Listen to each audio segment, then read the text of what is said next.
Halo, selamat malam. Patricius Jiwandono di sini. Topik yang akan saya bawakan adalah bagaimana menjelaskan materi dengan supaya mudah dipahami. Oke, jadi eh, kebanyakan seorang guru atau dosen tanpa sadar menjelaskan materi, namun penjelasannya tidak jelas sama sekali sehingga muridnya bingung. Nah, saya ingin membagikan tips singkat tentang bagaimana menjelaskan secara efektif. Ya, jadi saya mulai dengan perbandingan antara penjelasan yang enak, artinya penjelasan yang mudah dipahami, dengan penjelasan yang gak enak blas, artinya penjelasan yang sulit dipahami. Ya. Jadi penjelasan yang enak atau yang jelas itu mulai dari definisi, mulai dari pengertian suatu konsep. Ya. Mulai dari definisi, kemudian disusul dengan contoh-contoh atau ilustrasi. Nah, kenapa contoh itu penting? Karena mampu menjelaskan definisi tadi. Ya. Kemudian langkah berikutnya adalah memastikan bahwa murid sudah paham.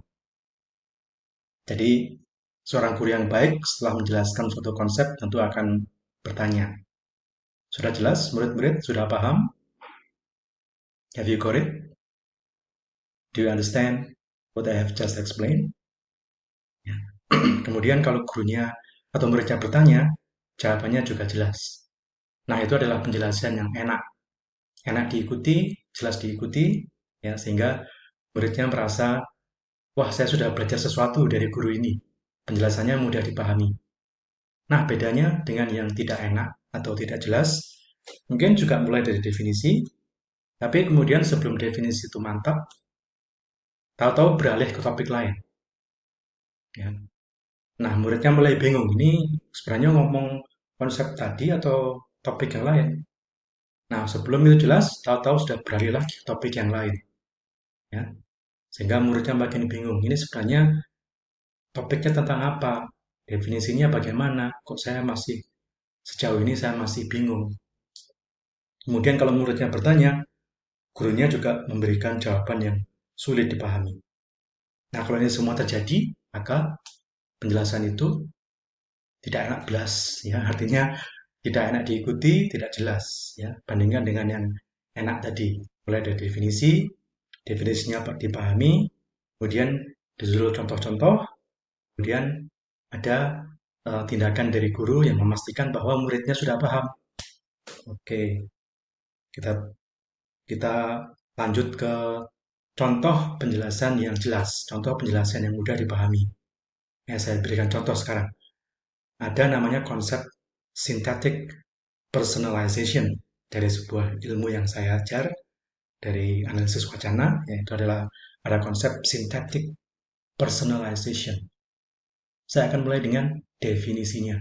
Synthetic personalization adalah gaya bahasa yang seolah memperlakukan pembaca sebagai individu tunggal yang sedang diajak bicara. Padahal sebenarnya iklan itu atau kalimat itu sedang mengarah ke publik. Ya, ini adalah definisi dari synthetic personalization. Apa synthetic personalization? Tak lain adalah gaya bahasa yang seolah memperlakukan pembaca sebagai individu tunggal yang sedang diajak bicara, padahal sebenarnya sedang mengarah ke publik. Nah, ini adalah definisinya. Kemudian contohnya, kulit Anda kering, pakailah produk terbaru Opamulus. Nah, ini kalimat ini seolah-olah ketika seseorang membaca, seolah-olah iklan ini berbicara kepada dia, padahal sebenarnya iklan ini berbicara kepada orang banyak. Kemudian yang lebih gamblang lagi, perokok membunuhmu. Kalau seorang perokok melihat ini dibungkus rokok, maka dia merasa bahwa dia sedang diajak bicara. Kalau kamu merokok, kamu akan mati. Merokok membunuhmu. Ya, padahal sebenarnya iklan ini berbicara kepada para perokok. Itulah contohnya. Nah, jelaskan synthetic personalization itu apa, contohnya apa. Ya. Jadi seperti itu, penjelasan yang enak dipahami itu seperti itu. Sederhana aja, konsepnya didefinisikan, kemudian contohnya diberikan. Oke. Nah, contoh yang gak jelas seperti ini. Masih tentang konsep yang sama. Synthetic personalization banyak dilakukan media massa dan iklan.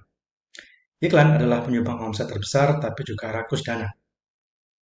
Konsumsi iklan mengarah ke milenial, golongan konsumtif terbesar di pasar. Sampai di sini muridnya bingung, ini sebenarnya mau ngomong apa?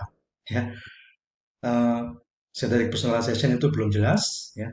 Kemudian tahu-tahu beralih ke iklan, tahu-tahu beralih ke dana yang besar. Kemudian tahu-tahu menyinggung ke milenial.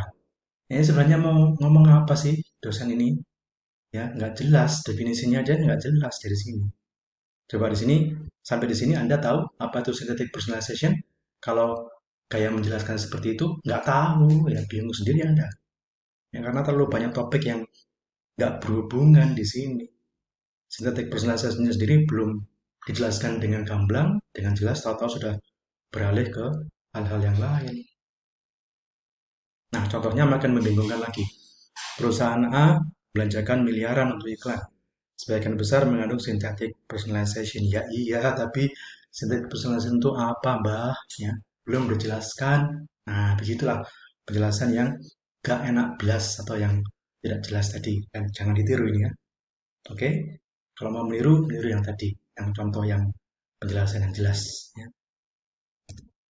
Nah, kunci penjelasan yang enak sebenarnya gampang saja. Kita berikan definisi. Definisi itu strukturnya adalah seperti ini. A adalah B yang melakukan C atau berciri C. Ya, jadi A adalah suatu hal, B yang melakukan suatu hal atau berciri satu hal tertentu. Misalnya, synthetic personalization A ya, A adalah gaya bahasa B yang seolah memperlakukan pembaca sebagai individu tunggal yang sedang diajak bicara. Ini adalah C-nya. Ya, jadi Anda bisa mendefinisikan sesuatu dengan rumusan atau dengan pola seperti itu. A adalah B yang melakukan C atau berciri C. Gampang ya? Oke, kemudian setelah menjelaskan itu, maka Anda bisa memberikan contoh-contohnya. Kenapa contoh penting? Karena tadi saya katakan contoh itu memperjelas konsep yang baru Anda definisikan. Kemudian jangan lupa memberikan konfirmasi, melakukan konfirmasi apakah murid-murid Anda sudah paham dengan penjelasan tadi. Tanyalah, sudah paham murid-murid? Ada yang belum jelas? Ada yang belum paham? Kalau Anda mengajar bahasa Inggris ya, have you understood it? Have you got it? Ya. Can you understand what I have just explained? Any questions? Nah, seperti itu. Ya, jadi memverifikasi, melakukan konfirmasi apakah muridnya sudah benar paham atau belum. Kalau belum, mereka akan tanya. Dan kalau ada pertanyaan, ya Anda sebagai guru harus mampu jelaskan lagi konsep tadi, mungkin dengan bahasa yang lebih singkat atau dengan kata-kata yang lebih sederhana, dengan contoh-contoh yang lain, sehingga konsep itu akhirnya terpahami oleh sang murid. Oke, ya. Jadi seperti itu. Nah, kemudian masuk kita ke bagian latihannya. Maksudnya setelah menjelaskan konsep kepada murid, kita ingin si murid mengulangi penjelasan itu supaya makin mantap penjelasan itu di pikirannya. Bagaimana caranya? Nah, suruh murid itu mengulangi penjelasan tadi ke teman di sebelahnya. Nah, kalau ini pembelajaran online ya suruh satu murid mengulangi penjelasan itu kepada teman di tempat yang lain ya, tapi kan dipersatukan oleh jaringan sehingga mereka masih bisa saling berinteraksi. Misalnya si A ngomong kepada si B, ini loh synthetic processing itu adalah seperti ini, seperti ini, seperti ini. Contohnya seperti ini, seperti ini. Nah, kemudian si B balas memberikan penjelasan yang sama kepada si C atau B kepada A lagi ya. Dengan demikian mereka saling memperkuat pemahamannya masing-masing. Semakin sering konsep itu mereka ulangi, semakin sering mereka uh, menjelaskan dengan kata-katanya sendiri, maka semakin kuat konsep itu tertanam di benak mereka. Terima kasih dan selamat mengajar dengan enak. Sampai jumpa di episode saya yang mendatang.